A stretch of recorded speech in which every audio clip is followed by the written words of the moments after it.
देखिए, सबसे बड़ी बात यह है कि ये जमहूरी मुल्क है और जमहूरी मुल्क में ये नहीं देखना चाहिए कि कौन कैंडिडेट कितना बड़ा है और कौन कैंडिडेट क्या कर रहा है। जिसको मैदान में उतरना होता है वो ये नहीं देखता कि मेरे सामने कौन कैंडिडेट खड़ा हुआ है। सबसे बड़ी बात ये होती है कि इंसान की कोशिश रहती है कि मैं पब्लिक की आवाज़ बनूं, लोगों की आवाज़ बनूं, और लोगों की आवाज़ बनने के लिए सामने कोई भी अफलातून आपके सामने खड़ा हो उससे डरना नहीं होता है। सबसे बड़ी बात ये होती है इंसान के पास कैलिबर होना चाहिए पहले लड़ने के लिए, और जिसमें लड़ने की क्षमता हो, जिसमें लड़ने की ताकत है, वही जाके आगे इनका भी मुकाबला कर सकता है। देखिए सर, ये है कि ये जो रीजनल पार्टीज़ है इनका ऑलरेडी ट्रेंड चला हुआ है पिछले कई दहाइयों से।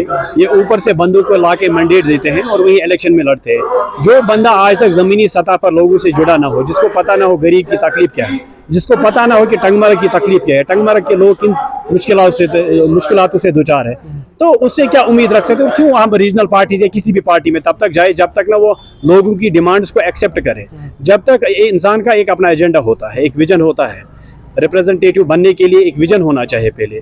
जब उस विजन को आपकी पार्टी, कोई भी पार्टी हो, वो एक्सेप्ट करे, तब जाके हम उनके साथ हाथ मिलाने के लिए तैयार हैं। फिलहाल हम देख रहे हैं ग्राउंड में जो भी कैंडिडेट्स जिस भी पार्टी से आ रहे हैं, जैसा आपने अभी कुछ लोगों की बात छेड़ी, वो बंदे हैं जो बादशाह है, जो ऑलरेडी बादशाह बना हुए हैं। उनको थोड़ी पता है कि आम लोग किन मुश्किलातों से दुचार है। रही बात उनके मुकाबले की या ना मुकाबले, हम डरते नहीं। अगर हम डरते तो हम मुकाबला नहीं करते। अगर हमें अपना ही वोट मिले, सिर्फ अपना ही वोट हमारे लिए कास्ट हो जाए, तब जाके भी मुझे फख्र होगा कि मैं किसी के आगे झुकता नहीं हूँ। अगर झुकता हूँ तो खुदा के सामने झुकता हूँ। सबसे बड़ी बात यहाँ की बेरोजगारी है। यहाँ के नौजवानों की बात करनी है। यहाँ के जो नौजवान है वो बेरोजगार पड़े हुए हैं, और यहाँ के गरीब आवाम की बात करनी है।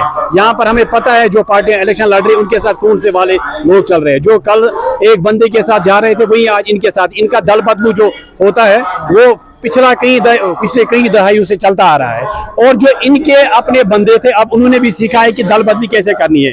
जो बंदा कल तक एक लीडर की तारीफ कर रहा था, आज वो दूसरे लीडर की तारीफ कर रहा है, तो वो अपने विजन को सरेंडर कर रहा है। हमारा विजन और आमिर सोहेल का विजन एक ही है कि यहाँ पर जो जुल्म जबर है वो खत्म हो जाए, यहाँ की बेरोजगारी खत्म की जाए, और यहाँ पर लोगों को समाजी और जमहूरी आज़ादी दी जाए। जब तक लोगों को यहाँ पर जमहूरी आज़ादी नहीं मिलेगी, तब तक ये डिक्टेटरशिप, ये तानाशाही चलती रहेगी।